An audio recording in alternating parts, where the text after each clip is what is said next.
విశ్వాసపాత్రులకు విశ్వాసఘాతకులకు జరుగుతున్న పోరాటం గతంలో ఎన్నడూ ఎరుగని రీతిలో సంక్షేమ సంస్కరణల పాలన, శాశ్వత భవనాలు, పల్లెలకు సామాజిక వనరులు, జలవనరుల శాఖ మంత్రులు అంబటి రాంబాబు జగనన్న చెప్పాడు. అనిల్ మీ వద్దకు వచ్చాడు, ఆశీర్వదించండి. జగన్ శక్తివంతమైన రాజకీయ నేత. నర్సరావుపేట పార్లమెంట్ ఇన్ఛార్జ్ అనిల్ కుమార్ యాదవ్ సత్తెనపల్లి పార్టీలు మారి జెండాలు మార్చి మాపై పోటీ చేస్తున్న వారు దగాకోరులని, విశ్వాసపాత్రులకు విశ్వాసఘాతకులకు మధ్య జరుగుతున్న యుద్ధానికి మీరు సిద్ధంగా ఉండాలని అంబటి రాంబాబు వైఎస్ఆర్సీపీ శ్రేణులను పిలుపునిచ్చారు. బుధవారం మండల పరిధిలోని రెంటపాళ్ల గ్రామంలో 1.48 కోట్ల రూపాయలతో నిర్మించిన శాశ్వత భవనాల ప్రారంభోత్సవ కార్యక్రమంలో ఆయన మాజీ మంత్రి, నెల్లూరు శాసనసభ్యులు, Narasaraopet parliament in charge doctor Anil Kumar Yadav తో కలిసి పాల్గొన్నారు. ఈ సందర్భంగా మంత్రి అంబటి మాట్లాడుతూ, నేను అనిల్ కుమార్ యాదవ్ లు ప్రాణం పోయిన పార్టీలు మారమన్నారు. కొంతమంది ఎన్ని పార్టీలు మారారో, ఎన్ని జెండాలు మోసారో మీకు తెలుసన్నారు. సత్తెనపల్లిలో నాపై పోటీ చేస్తున్న వ్యక్తి ఎవరో మీకు తెలుసునని పరోక్షంగా కన్నాను దుయ్యబట్టారు. నరసరావుపేటలో లావు శ్రీకృష్ణదేవరాయలు పార్టీలు మారి బీసీపై పోటీ చేయడానికి సిద్ధపడ్డాడన్నారు. సింహపురి సింహం అనిల్ కుమార్ యాదవ్ అని అనగానే సభా ప్రాంగణమంతా జై జగన్, జై అనిల్, జై అంబటి అంటూ హోరెత్తిపోయింది. గత ఎన్నికల్లో ఈ గ్రామం నుంచి 199 ఓట్ల మెజారిటీ మాత్రం వచ్చిందని, రానున్న ఎన్నికల్లో మనం ఈ ఊరికి ఎన్ని కోట్ల అభివృద్ధి పనులు చేశామో ప్రజలు గుర్తుపెట్టుకుని అత్యధిక మెజారిటీని ఇవ్వాలని ఆకాంక్షించారు. జగన్మోహన్ రెడ్డి చొక్కాను మడత పెట్టుకుంటూ యుద్ధానికి సిద్ధమవుతుంటే తెలుగుదేశం పార్టీ నేతలు కుర్చీలు మడత పెట్టుకుంటూ సీట్లు ఖాళీ చేసుకుంటూ వెళ్లిపోతున్నారని విమర్శించారు. గ్రామాభివృద్ధికి విశేషంగా తోడ్పాటును అందించిన కోర్లకుంట వెంకటేశ్వర్లకు ఆయన ప్రత్యేకంగా అభినందనలు తెలిపారు.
గౌరవనీయులు మన మంత్రివర్యులు అమ్మటి రాంబాబు గారిని వేదిక మీదకి రావాల్సింది కోరుతున్నాం. అలాగనే మనకి ఈరోజు ముఖ్య అతిథులుగా విచ్చేసినటువంటి పెద్దలు అనిల్ కుమార్ యాదవ్ గారిని కూడా వేదిక మీదకి రావాల్సిందే కోరుతున్నాం. మన ఇంకొక పెద్దలు నిమ్మకాయల రాజనారాయణ గారిని వారిని కూడా వేదిక మీదకి రావాల్సిందే కోరుతున్నాం. కంకూరుపల్లి శాసనసభ్యులు నమోదు శంకర్రావు గారిని వేదిక మీదకి రావాల్సిందే కోరుతున్నాం. మాజీ సర్పంచ్ వరకొండ వెంకటేశ్వర గారిని వేదిక మీదకి రావాల్సిందే కోరుతున్నాం. అదే ఎంపీడీసీ రాజుపాలెం ఎంపీడీసీ గారిని వేదిక మీద రావాల్సిందే కోరుతున్నాం. అప్పూర్ సర్పంచ్ అనుకుంటున్నాం కల్లా విజయభాస్కర్ రెడ్డి గారిని వేదిక మీదకి రావాల్సిందే కోరుతున్నాం.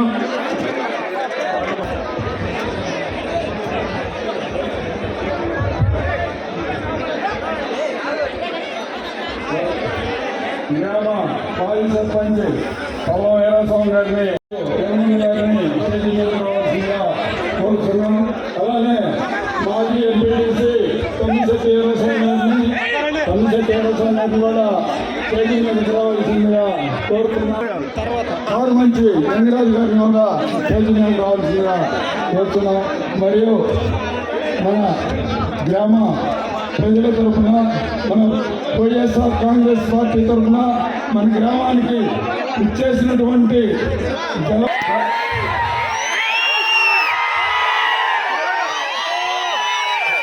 అనిల్ కుమార్ నిమ్మకాయ రాజనారాయణ గారు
Hey!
స్వాగతం పలికిన పెద్దలు, ఈ గ్రామానికి నాయకులైన వెంకటేశ్వర గారికి, ఈ కార్యక్రమానికి చేసిన మా మంత్రులు రాంబాబు గారికి, పెద్దకూరుపాటి శాసనసభ్యులు శంకరరావు గారికి, ఎమ్మెల్సీ అయిన యేసరత్నం గారికి, రాజనాయకులు గారికి, ఇలా వేదిక మీద ఉన్న పెద్దలందరికీ, ఇక్కడ ఇచ్చేసిన వైఎస్ఆర్సీపీ నాయకులు, ఈ గ్రామంలో ఉన్న పెద్దలు, మహిళా తల్లులు అందరికీ కూడా పేరు పేరును కూడా ధన్యవాదాలు తెలియజేసుకుంటున్నానమ్మా. జగనన్న ఆశీస్సులతో ఆయన నర్సరావుపేట పార్లమెంట్కి నువ్వు పోటీ చేయి అని ఇక్కడికి పంపించడం, 14వ తారీఖున అందరూ శాసనసభ్యుల సహకారంతో పెద్ద ఎత్తున వైఎస్ఆర్ కాంగ్రెస్ పార్టీ నాయకులందరితో సహకారంతో పెద్ద ఎత్తున కూడా 14వ తారీఖున రావడం జరిగింది.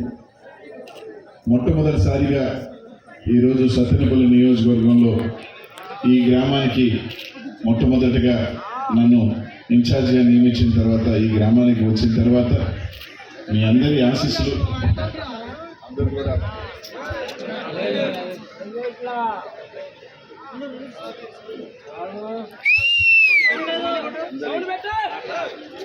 అందరి అపూర్వ స్వాగతానికి మీ అందరికీ కూడా పేరు పేరు కూడా ఇప్పుడున్న మహిళా తల్లులు కానీ అందరూ కూడా ఇంకొక 50 రోజుల్లో ఎన్నికలు వస్తూ ఉన్నాయి. ఈ ఎన్నికలకు సంబంధించి ఈరోజు మీ అందరూ కూడా ఆలోచన చేయాల్సిందల్లా ఒకటి, ప్రతి ఒక్కరిని కూడా ఒకటి అడుగుతా ఉన్నాం.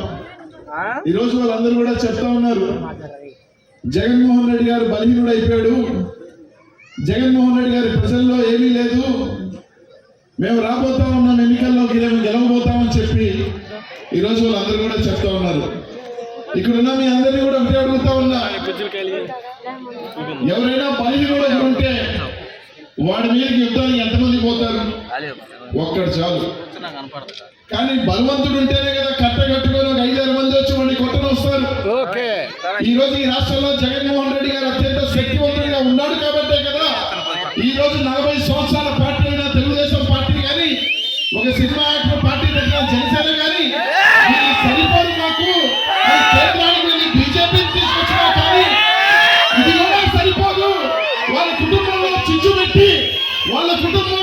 పెట్టి కాంగ్రెస్ పార్టీలో చేర్చి జగన్మోహన్ రెడ్డి గారిని మాట్లాడించి ఇంతమంది కట్టుకొని ఒక్క వ్యక్తి మీదకి వస్తున్నారంటే ఈ రాష్ట్ర ప్రజల గుండెల్లో, ఈ రాష్ట్ర మహిళా తల్లుల గుండెల్లో జగన్మోహన్ రెడ్డి ఎంత బలంగా ఉన్నాడు అని చెప్పి మీ అందరూ కూడా ఆలోచన చేయడం మాత్రం కాబట్టి మీ అందరూ కూడా గత 4.5 సంవత్సరం ఇక్కడున్న మాట్లాడిన పెద్దలందరూ కూడా సంక్షేమం గురించి చెప్పారు, అన్ని గురించి చెప్పారు, వాలంటీర్ వ్యవస్థ గురించి చెప్పారు. ఈరోజు మీ అందరూ కూడా ఆలోచన చేయండి, వాలంటీర్ వ్యవస్థ ఈరోజు పెన్షన్ కానీ ఏదైనా నేరుగా ఈరోజు మీకు ఇచ్చే కార్యక్రమం ఈరోజు వాలంటీర్లు చేస్తుంటే అవన్నీ వద్దు, మేము వచ్చిన తర్వాత ఆ వాలంటీర్లే పెరిగేస్తాం, మళ్ళీ మీరందరూ కూడా ఏదో ఒక నాయకుడి గుమ్మం ముందు నిలబడండి, పెన్షన్ కావాలని అడగండి, అమ్మఒడి కావాలని అడగండి, చేయుత కావాలని అడగండి, ఆసరా కావాలని అడగండి తప్ప మీ ఇంటికి వచ్చి మీకు అవసరం ఉందా, మీకు సంక్షేమం వస్తుందని అడిగి ఇచ్చే ప్రభుత్వం వద్దు అని చెప్పే వాళ్ళైతే ఒక్కసారి మీరు అందరూ కూడా ఆలోచన చేయండి. అమ్మ ఇక్కడ ఎంతో మందికి పథకాలు వస్తున్నాయమ్మా, అమ్మఒడి వస్తుంది, చేయుత వస్తుంది. ఏ రోజైనా మీరు ఏ నాయకుడి ఇంటికైనా వెళ్ళి మాకు చేయుత ఏమని అడిగారా, అమ్మఒడి ఏమని అడిగారా, పెన్షన్ ఏమని అడిగారా? కానీ ఈరోజు జగనన్న నేరుగా మీ ఏ నాయకుడి ఇంటికి వెళ్ళాల్సిన అవసరం లేదు, మీ అన్నగా మీ బిడ్డగా నేను ఉన్నాను, నేరుగా ఒక వాలంటీర్ మీకు వచ్చి రాసుకొని మీ ఆత్మగౌరవాన్ని పెంచే జగనన్న అవసరమా? లేదా మీ అందరూ కూడా అలా కాదు, ఏదో ఆఫీస్ చుట్టూ తిరిగి పథకాల కోసం అందించే పరిస్థితి కావాలని మాత్రం ఆలోచన చేయండి. ఈరోజు మమ్మల్ని అందరూ కూడా ఒకటే అడుగుతా ఉన్నానమ్మా. ఈరోజు నాది నెల్లూరు జిల్లా, నెల్లూరులో 15 సంవత్సరాల పాటు నేను 2028 సంవత్సరాల్లో నేను ఎమ్మెల్యేగా పోటీ చేశాను. ఆ రోజు నేను 90 ఓట్లతో ఓడిపోయిన తర్వాత నన్ను చేయపట్టుకొని జగనన్నతో మొట్టమొదటి రోజు నుంచి ప్రయాణం చేశాను. నన్ను 2 సార్లు శాసనసభ్యుడిగా ఒకసారిగా మంత్రిగా చేసినది జగన్మోహన్ రెడ్డి గారు. నెల్లూరు జిల్లాలో నాకంటూ ఒక గౌరవాన్ని, ఈ రాష్ట్రంలో ఎక్కడికి వెళ్ళినా కూడా అనిల్ కుమార్ యాదవ్ అంటే ఒక గౌరవాన్ని ఇచ్చిన జగన్మోహన్ రెడ్డి. అట్లాంటి జగనన్న నన్ను పిలిచి, నువ్వు నర్సరావుపేట పార్లమెంట్కి వెళ్ళు, నువ్వు నర్సరావుపేట పార్లమెంట్ లో పోటీ చేయంటే, నా జిల్లా 15 సంవత్సరాల పాటు నన్ను పెంచి పోషణ జిల్లా అయినా సరే ఒక సెకండ్ ఆలోచన చేయకుండా అన్న చెప్పాడు, మాట తప్పేది లేదు, అన్న కోసం పోటీ చేస్తానని చెప్పి నర్సరావుపేటకు వచ్చా. కేవలం ఆయన వల్లే, ఆయన ఆశీస్సుల వల్లే ఈ రోజు నేను ఇంతడు వాణ్ణయ్య. ఈ రోజు నాకు ఎక్కడికి పోయినా 10 మంది నన్ను గుర్తిస్తున్నారు, గౌరవిస్తున్నారు అంటే అది జగన్మోహన్ రెడ్డి గారి చలవే. ఆయన నాలాగా ఎంతో మందిని తయారు చేయొచ్చు. అనిల్ అనేవాడు కాకపోతే ఇంకో వాడిని ఎమ్మెల్యే చేయొచ్చు. అనిల్ అనేవాడు కాకపోతే నాకన్నా శక్తివంతులు, నాకన్నా బాగా మాట్లాడే వాళ్ళు, నాకన్నా ఇది ఉన్న వాళ్ళు ఈ రాష్ట్రంలో చాలా మంది ఉన్నారు. కానీ పిలిచి అవకాశం ఇచ్చి అంత స్థాయికి తీసుకొచ్చిన జగనన్న కోసం ఆయన ఒక మాట అడిగితే చేయాల్సిన బాధ్యత వీరికి ఉంది అని చెప్పి, మా రాముడు లాగా జగనన్న ఒక మాట పిలిచి గీత కాస్తే ఎంతో మంది, లక్షలాది మంది ఆయనకున్న హనుమంతుల్లో నేను ఒకటిగా, మా రాముడు చెప్పాడు ఇదే కాదు. ఒకవేళ నిజంగా జగనన్న నన్ను పంపించింది అత్యంత శక్తివంతమైన పార్లమెంట్, 7 మంది శాసనసభ్యులు, అత్యంత బలంగా ఉన్న శాసనసభ్యులు ఖచ్చితంగా నర్సరావుపేట పార్లమెంట్ లో గెలుస్తావు, నువ్వు పో అని చెప్పి పంపించాడు నన్ను. ఒకవేళ మా అన్న ఏదో ఒక ప్రాంతం మీద ఓడిపోతానా, సీటుకి పొమ్మన్నా కూడా ఖచ్చితంగా పోతా. అది మాకున్న విధేయత జగన్మోహన్ రెడ్డి గారి మీద చెప్పి మిమ్మల్ని ఒక్కటే అడుగుతా ఉన్నా, నెల్లూరు జిల్లా నుంచి గతంలో మీరు జనార్దన్ రెడ్డిని ఆశీర్వదించారు, మేకపాటి రాజమోహన్ రెడ్డి గారిని ఆశీర్వదించారు. ఈరోజు స్వతంత్రం వచ్చిన తర్వాత మొట్టమొదటిసారిగా ఒక బీసీ వ్యక్తిగా నాకు నెల్లూరు జిల్లా నుంచి ఈరోజు అవకాశం ఇచ్చారన్న. మీరందరి ఆశస్సులు దీవెనలు ఇవ్వాలని మనస్ఫూర్తిగా కోరుకుంటా ఉన్నా. నాకు ఈరోజు నాకు ఇంకా 15-20 సంవత్సరాల రాజకీయం ఉంది, ఇంకా 20 సంవత్సరాల రాజకీయం చేయగలను నేను మా జిల్లాలో కానీ ఎక్కడైనా కానీ. ఈరోజు మీ ప్రాంతానికి వచ్చా ఒకే ఒక నమ్మకంతో, పల్నాడు ప్రాంతం కల్మషం లేని ప్రాంతం, ఏదైనా సరే ముక్కుసూటిగా ఉంటారే తప్ప లోపల ఉండి బయట పెట్టుకోలేని ప్రాంతం. నా రాజకీయానికి నేను నెల్లూరు నుంచి వచ్చిన తర్వాత నా వాళ్ళు ఇక్కడికి వచ్చి చెప్పారు, నా నెల్లూరు నుంచి మా వచ్చిన సోదరులందరూ కూడా ఒకటే చెప్పారు, నీకే ప్రాంతం అయినా సెట్ అవుతుంది అంటే అది ఖచ్చితంగా నీ మనస్తత్వానికి పల్నాడు ప్రాంతం మాత్రమే సెట్ అవుతుంది.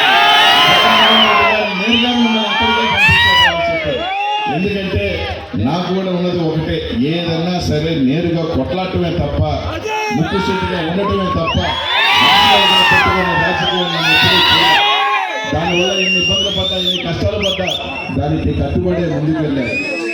ఈరోజు మిమ్మల్ని నమ్మి మీరందరూ కూడా మీరు ఆశీర్వదిస్తారు, మీ ఆశీస్సులు ఇస్తారని చెప్పి అంత దూరం నుంచి ఇక్కడికి వచ్చారు. ఖచ్చితంగా మీ అందరికీ ఒక మాట ఇవ్వగలుగుతున్నారు, ఖచ్చితంగా జగన్ అనే ఏ నమ్మకంతో నన్ను ఇక్కడికి పంపించాడు. ఏ నమ్మకంతో నేను ఇక్కడ వస్తే ఇక్కడున్న మా శాసనసభ్యులందరూ కూడా అనిల్తో కలిసి నాకు పనిచేయించారు, ఒక నమ్మకంతో నన్ను ఆస్వాదించి నన్ను స్వాగతించారు. వాళ్ళకి ఎవరికి కూడా ఏ ఒక్క చిన్న భంగం కలగకుండా మీ అందరికీ కూడా తప్పకుండా మీ బిడ్డగా, మీ వాడిగా తప్పకుండా మీ అందరికీ కూడా కలిసి పనిచేస్తారని చెప్పి మీ అందరికీ కూడా తెలియజేస్తున్నానమ్మా. అప్పుడు మీ అందరినీ కూడా ఒకటి అడిగే, ఈరోజు అందరూ కూడా ఆలోచన చేయండి. ఈరోజు జగన్ అన్నని దీవించాల్సే, రేపు జగన్ అన్న ఇంకొక 50 రోజుల్లో ఎన్నికలు వస్తూ ఉన్నాయి. ఈ 50 రోజుల్లో ఇక్కడున్న బీసీలు కానీ, ఎస్సీలు కానీ, ఎస్టీలు కానీ, మైనార్టీలు ఒకటే అడుగుతా ఉన్నా, స్వతంత్రం వచ్చిన తర్వాత ఒక అవకాశం వచ్చింది. ఈ రోజు మీ అందరూ ఆశీర్వదించి అనిల్ అనే వాడిని గెలిపిస్తే రేపు ఇంకొకరికి అవకాశం వస్తుంది, ఇంకో ఎంతో మందికి అవకాశాలు వస్తాయి. అలా కాకుండా ఏమన్నా చిన్న పొరపాటు జరిగితే వీళ్ళు గెలవరు, వీళ్ళకి అవకాశాలు ఇవ్వాల్సిన అవసరం ఉన్నది ఏ పార్టీలు కూడా మనల్ని ఆశీర్వదించే అవకాశం ఉండదని చెప్పి మేమందరం కూడా తెలియజేసుకుంటూ మీ అందరూ దీవెనలు ఉండాలి. జగనానికి, మాకు సత్యనపల్లి నుంచి రామరామన్నకి కూడా పెద్ద ఓట్ల మెజార్టీతో మీరు అందరూ గెలిపించాలని చెప్పి మేము అందరం కూడా కోరుతా ఉన్నాం. ఆలోచన చేయండి. ప్రతి ఒక్కరిని కూడా ఒకటే అడుగుతున్నానమ్మా, సాయం చేయండి. తప్పకుండా మీ బిడ్డగా ఉంటాము. ఒకటే, నేను ఫ్యాన్ గుర్తు మీద గెలిస్తే ఫ్యాన్ గుర్తు మీద నాకు ఓటేసిన ప్రతి ఒక్కరిని కూడా చెప్తున్నా. ఎందుకంటే అనిల్ అనేవాడు ఒక పార్టీ మారితే నేను మోసం చేసింది ఒక జగన్మోహన్ రెడ్డిని కాదు. ఒకసారి నాకు పార్లమెంట్లో జగనన్నను చూసి నమ్మి నేను 7 లక్షల మంది 5 మంది నాకు ఓట్లు వేస్తే నేను పార్లమెంట్ సభ్యుడిని అవుతా. అట్లాంటిది నేను మోసం చేస్తే ఒక జగన్మోహన్ రెడ్డిని కాదు, జగన్మోహన్ రెడ్డిని చూసి ఆయన బొమ్మగా నాయన వచ్చి నిలబడితే నాయన మోసం చేస్తే 7 లక్షల మందిని మోసం చేయాల్సి వస్తుంది.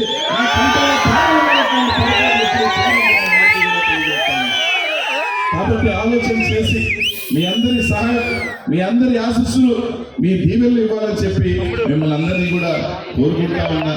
ఈ రోజు మీ అందరితో ఇంకా నాకు 50 రోజులు మాత్రమే ఎన్నికలు ఉన్నాయి. 7 నియోజకవర్గాలు తిరగాల్సి వస్తుంది. ఎంతో మందిని ఒక్కొక్కసారి ప్రతి నాయకులకు ఉన్న వాళ్ళందరినీ కూడా కోరుతా ఉన్నా. అందరినీ కూడా నేను కలుసుకోలేకపోవచ్చు, ప్రతి గ్రామం కూడా నేను తిరగలేక టైం లేకపోవచ్చు. కానీ మిమ్మల్ని అందరినీ ఒకటే తప్పకుండా మీ ఆశీస్సులతో మంచి మెజారిటీతో ఎంపీ అయిన తర్వాత ప్రతి గ్రామం మిమ్మల్ని అందరినీ కూడా కలుస్తాను. నా వంతు ఇక్కడున్న శాసనసభ్యులందరూ కూడా నాకు అన్న సమానులే.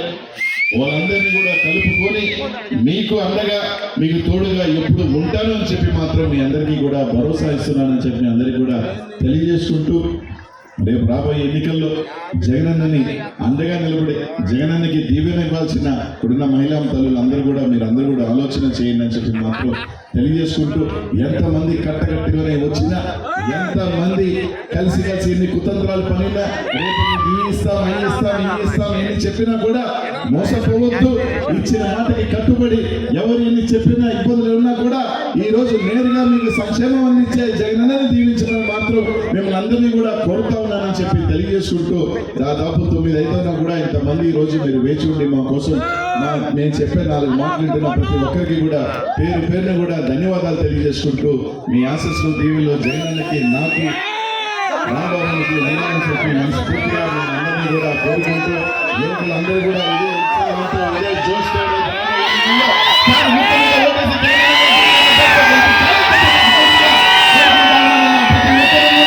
50 రోజుల పాటు ప్రతి అడుగు వేసుకోవాలా. ఎన్ని చిన్న ఇబ్బందులు ఉన్నా, ఎన్ని పొరపాటున్నా ఒక్కటి మాత్రం ఆలోచన చేయండి. మీరు వేసే ఓటు నాకు కాదు, రామబాబుని కాదు, మీరు వేసే ప్రతి ఓటు కూడా జగన్మోహన్ రెడ్డి గారికి చెందుతుందని చెప్పి తెలియజేసుకుంటూ, ఇక్కడ ఉన్న ఇంతమంది ధన్యవాదాలు తెలుసుకుంటూ సెలవు తీసుకుంటున్నాను. జై జగన్, జై జగన్. చక్కగా ఈ సభ నేను అనుకున్నా, కొలగొండ వెంకటేశ్వర గారు ఇక్కడ సభ పెడితే ఇంతమంది వస్తారని నేను అనుకున్నాను. ఎంత కోలాహలంగా ఉందో అంత బ్రహ్మాండంగా తృప్తిగా ఉందని మనం చేస్తున్నాం. మనం బయలుదేరితే అలాగే ఉంటుందని కూడా నాకు అనిపిస్తా ఉందని కూడా మనం చేస్తున్నాం. అందువల్ల రెంటపాలు ఇందాక చెప్పారు, 109 ఓట్లు వచ్చాయి. 199 ఇన్ని సంక్షేమ కార్యక్రమాలు అందించిన తర్వాత, అనిల్ నా రథాన్ని సారథ్యం చేస్తున్న తర్వాత ఇంకా 199 వస్తే సిగ్గని మనం చేస్తున్నాం. 499 ఓట్లతో ఈ గ్రామంలో మెజారిటీ ఈ సందర్భంగా మనం చేస్తున్నాం. ఉన్నారా? దేనికి సిద్ధంగా ఉన్నారా?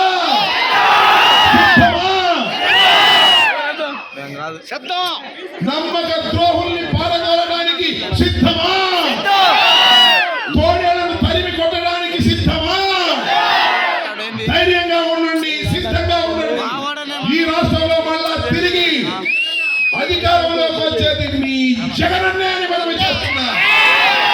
100 చంద్రబాబులైనా, 100 మంది పవన్ కళ్యాణ్ అయినా, 1000 మంది లోకేష్లైనా చుట్టి బంగాళాఖాతంలో పడేసే మాట ఖాయం.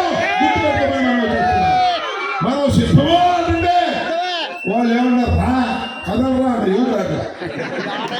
చంద్రబాబు రా కదలరా అంటే ఎవరు రాట్లా. ఇంకా ఆయన నేను వాళ్ళ అబ్బాయి శంఖారావు అంటున్నాడు. ఆ శంఖం ఇచ్చి వదలేకపోవాలి. అది పరిస్థితి. ఇక మన ఆయన దత్తపుత్రుడు ఉన్నాడు, ఆయన పేరేంటి, పవన్ కళ్యాణ్ గారు. రథం ఎప్పుడో నా చిన్నప్పుడు చేసుకున్నాడు. ఎక్కడే ఆ రథం ఎక్కడలా, దాని పేరు వారాహి అన్నాడు. అది ఇంట్లో పెట్టి దానికి ఎన్ని రంగులు వేయాలో అర్థం కావట్లా. తెలుగుదేశం రంగు వేశాడు, మన తర్వాత ఆరు రంగు వేశాడు, ఇంకా బీజేపీలో వేయాలి కూడా అర్థంగా ఖాళీ. నేను మనం చేస్తున్నా, ఒకవేళ బీజేపీ కలిసినా కూడా జగన్మోహన్ రెడ్డి గారికి మాకు ఇబ్బందికరమైన ఏంటంటే అధికారంలోకి రావడం కాదు ప్రధానం, 175కి 175 కొట్టమంటాడు. అది వచ్చిన పోతుంది అన్న. ఒక్కడి కూడా పోవడానికి లేదు, చంద్రబాబు గెలవడానికి లేదు, లోకేష్ గెలవడానికి లేదు, మంగళగిరిలో ఉన్నటువంటి ఆయన పేరేంటి సారీ మన లోకేష్ గెలవడానికి లేదు, పవన్ కళ్యాణ్ గెలవడానికి లేదు. ఇన్ని సంక్షేమ కార్యక్రమాలు చేసిన తర్వాత వాళ్ళు ఎవరు గెలవకోకుండా 175 సీట్లు మనమే గెలుచుకొని అధికారంలోకి రావాలి అనేటువంటి పద్ధతితో ఉన్నాడు. మరి మన చంద్రబాబు భయం వేసిందేమో, వాళ్ళ ఆవిడ చెప్పింది వాళ్ళ మా ఆయన అక్కడ పోటీ చేయండి, నేను పోటీ చేస్తాను. రెస్ట్ ఇస్తున్నారు ఆయనకి, మంచిదే. ముసలాయన ఏదో రెస్ట్ ఇవ్వాల్సిందే. మొన్న ఎక్కడ జగన్మోహన్ రెడ్డి గారు ముసలాయన అంటే లోకేష్ అంటున్నాడు, మా నాన్న ముసలాయన అంటావా, మా నాన్నతో పాటు పండు ఎత్తావా, మా నాన్నతో పాటు మండలం మోస్తావా. మరి నిన్నేమో ఆయన అన్నాడు, అలా అన్నాడు. ఈమెమో మా ఆయన ముసలి అయిపోయి రెస్ట్ తీసుకుంటాను, నేను పోటీ చేస్తాను. ఇవాళ పొద్దునే నా అనుమానం, చంద్రబాబు కూడా ఈసారి పోటీ చేసి ఓడిపోవడం కంటే పోటీ చేయకోకుండా రెస్ట్ తీసుకోవడం అయిందనే నిర్ణయానికి వచ్చి వాళ్ళ భార్య భువనేశ్వరి గారు ఆయన చైన్ మడతేసింది అని ఈ సందర్భంగా మనం చేస్తూ మీరందరూ కూడా వాళ్ళు చాలా ఉత్సాహంగా మంచి బ్రేక్ ఇచ్చారు. మీ అందరూ కూడా చక్కగా వైఎస్ఆర్ కాంగ్రెస్ పార్టీకి అండగా దండగా, జగన్మోహన్ రెడ్డి గారికి అండగా దండగా ఉండి ఈ గ్రామంలో 499 ఓట్ల మెజార్టీతో మరి మమ్మల్ని ఇక్కడి నుంచి పంపించాలని మిమ్మల్ని మనస్ఫూర్తిగా కోరుకుంటూ, మీ అందరికీ పేరు పేరున చాలా మంది ఉన్నారు, పేర్లు చెప్పాల్సి వస్తే వాళ్ళందరికీ, గ్రామంలో ఉన్న అందరికీ కూడా నా చాలా మంచి క్యాడర్ ఉంది, ఈ గ్రామంలో బలమైన క్యాడర్ ఉంది. మరి ఇవాళ కావాలని ప్రత్యేకంగా మన యేసోత్రం గారిని కూడా తీసుకొచ్చాం. ఆయన కూడా చాలా మంది బంధువులు ఉన్నారు, వాళ్ళు మా బంధువులే, వారి బంధువులు కూడా. కాబట్టి మీరందరూ గట్టిగా కృషి చేసి వైఎస్ఆర్ కాంగ్రెస్ పార్టీకి అఖండమైనటువంటి మెజార్టీ ఇచ్చే కార్యక్రమంలో మీరు నిమగ్నమై ఉండాలని మనస్ఫూర్తిగా కోరుకుంటూ ఓకే, సెలవు. జై హింద్, జై జగన్. ఇంత చక్కని పెద్ద బహిరంగ సభ నిర్వహించడానికి కారణభూతులైనటువంటి మీ నాయకులు కొర్లకుంట వెంకటేశ్వర గారు, వాళ్ళ అబ్బాయి నాగమల్లి, ఆయనకున్నటువంటి అనేక మంది బలగం, పేరు పేరు చెప్తే టైం అవుతుంది. ఎందుకంటే ఇంకా చాలా మంది పెద్దలు మాట్లాడవలసిన వాళ్ళు కూడా మాట్లాడాల, కట్ చేశారు. బాబురావు గారి, మా వైస్ చైర్మన్ నాగుల మీరా గారు కానీ, అలాగే పక్కాల సూరిబాబు గారు కానీ. ఎందుకంటే ఇప్పటికే మా సంగతి మీ సంగతి మాకు తెలియదు, కానీ మేము అలసిపోయాము. వరుసనే ఊరేగింపుతో కిక్కిడిసిన జనంతో కని విని ఎరుగని రీతిలో బాంబులు పేర్చుకుంటూ ఇందాక మన యేసురత్నం గారు చెప్పారు, ఇది ఎన్నికల ప్రచారంలో లాగా లేదు, ఎన్నికలు అయిపోయిన తర్వాత విజయోత్సవం.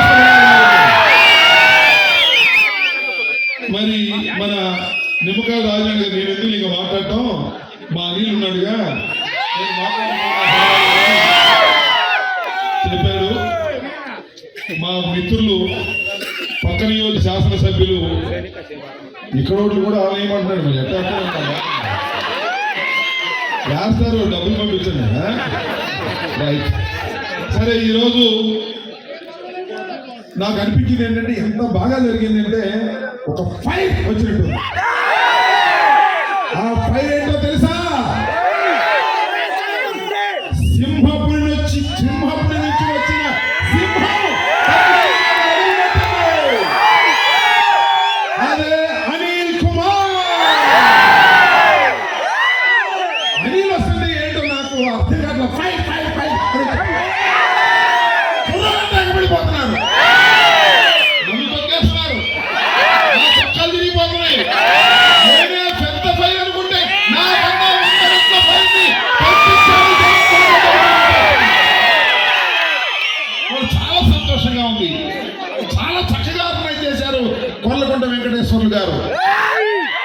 అభివృద్ధి కార్యక్రమాలు చేశాం. ఒకటి Rythu Bharosa, secretariat, wellness centre, community hall పట్టుబట్టి డబ్బులు వచ్చిన పర్లేదు ముందు కమ్యూనిటీ హాల్ కట్టాలి అని పట్టుబట్టి కోటగుంట వెంకటేశ్వర గారు ₹1 కోటి నుంచి కట్టించారు. దాని ఓపెనింగ్ మొన్నే నేనే శంకుస్థాపన చేశా. మళ్ళా మా చేతుల మీదుగానే ఓపెన్ చేసేటటువంటి కార్యక్రమాలు. ఇన్ని అభివృద్ధి కార్యక్రమాలను ఓపెన్ చేసి మీ మధ్యలో 4 మాటలు చెప్పుకోవాలనే ఉద్దేశంతో వస్తే ఎంతమంది జనం వచ్చారని నాకు అర్థం కాలేదు. ఎంత ఉత్సాహంగా ఉన్నారంటే జగన్మోహన్ రెడ్డి గారికి ఇంత పలుకుబడి ఉందా ప్రజల్లో? ఇంకా జగన్మోహన్ రెడ్డి గారు బయలుదేరలేదు కానీ ఇంకా సిద్ధంలోనే ఉన్నారు. ఆయన కూడా వ్యారేసుకు బయలుదేరాడా?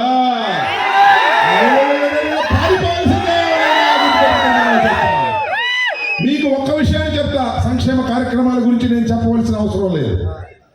కానీ విని ఎరుగని రీతిలో ఏ ప్రభుత్వము చేయలేనటువంటి సంక్షేమ కార్యక్రమాలను అందించినటువంటి ప్రభుత్వం మీ జగనన్న ప్రభుత్వం అని మనం చేస్తాం. ప్రతి గ్రామంలోనూ వెల్నెస్ సెంటర్, ప్రతి గ్రామంలోనూ సెక్రటేరియట్, ప్రతి గ్రామంలోనూ రైతు భరోసా కట్టించింది మీ జగనన్న ప్రభుత్వం అని మనం. ప్రతి ఇంటికి సంక్షేమ కార్యక్రమాలు అందించింది మీ జగనన్న ప్రభుత్వం అని మనం చేస్తున్నాం. ₹1, ₹2, 1 కోటి, 2 కోట్ల, 1,00,000 కోట్ల కాదే, 2,65,000 కోట్ల రూపాయలు బటన్ నొక్కితే మీ అకౌంట్స్ లోకి వచ్చాయని మనం చేస్తున్నాం. అన్ని సంక్షేమ కార్యక్రమాలు చేసినటువంటి వ్యక్తి జగన్మోహన్ రెడ్డి గారిని మనం చేస్తున్నాం. నేను ఒక సింపుల్ గా అడుగుతా, ఒకటి మీరందరూ గుర్తుపెట్టుకోండి, మర్చిపోవద్దు. ఎన్నికలయ్యేదాకా ఇక్కడ నేను పోటీ చేస్తున్నా, అనిల్ పోటీ చేస్తున్నాడు పార్లమెంటు సభ్యుడిగా. మా మీద ఎవరు పోటీ చేస్తున్నారో ఒకసారి గుర్తుపెట్టుకోండి. దగాకోరులు, పార్టీలు మార్చినటువంటి వారు, విశ్వాసఘాతకులు, ఏ పార్టీలో అయినా చొరబడేటటువంటి వ్యక్తులు మా మీద పోటీ చేస్తున్నారు. గుండె మీద చేయి వేసుకుని చెప్పండి, అనిల్ కుమార్ గురించి, నా గురించి ప్రాణం పోయిన పార్టీ మారే వాళ్ళ కాదు, విశ్వాస పాత్ర. ఈ నియోజకవర్గంలో పోటీలు జరుగుతున్నది విశ్వాస ఘాతుకులకు, విశ్వాస పాత్రులకు మధ్య జరుగుతున్నటువంటి పోరాటం. ఆ విశ్వాస ఘాతుకుల పేరు నేను ప్రత్యేకంగా చెప్పవలసిన అవసరం లేదు. దొంపదగా ఎన్ని పార్టీలు మార్చాడయ్యా, ఎన్ని జెండాలు మార్చాడయ్యా, ఇవాళ వచ్చి నా మీద పోటీ చేయడానికి ప్రయత్నం చేస్తున్నాడు ఆ విశ్వాసఘాతకుడు. ఆయన మీద పోటీ చేసే విశ్వాసఘాతకుడు ఎవడో తెలుసా? మొన్నటి దాకా ఫ్యాన్కు ఓటే అని తిరిగి ఓట్లు వేసుకొని గెలిచినటువంటి వ్యక్తి ఒక బీసీకి ఇస్తానన్నా నువ్వు గుంటూరు వెళ్ళమంటే నేను బీసీకి ఇచ్చి ఒప్పుకోనని ఆ బీసీ మీదే పోటీ చేస్తానని సైకిల్ ఎక్కిన విశ్వాసఘాతకుడిని డిపాజిట్ లేకోకుండా కొట్టాలని కూడా మనం చాలా ధైర్యంగా ఇవాళ ముందుకు వెళ్తున్నాం. వాళ్ళు అంటున్నారు చంద్రబాబు నాయుడు గారు ఎవరండి లోకేష్ ఇంకో ఆయన దత్తపుత్రుడు పవన్ కళ్యాణ్, వీళ్ళు జగన్మోహన్ రెడ్డి గారిని ఓడిస్తారట. చూస్తాం. మీ అందరి ఆశీస్సులు ఉండగా 100 మంది కలిసిన ఓడించలేరని మనం చేస్తున్నాం. జగన్మోహన్ రెడ్డి గారు మొన్న ఒక మాట అన్నాడు,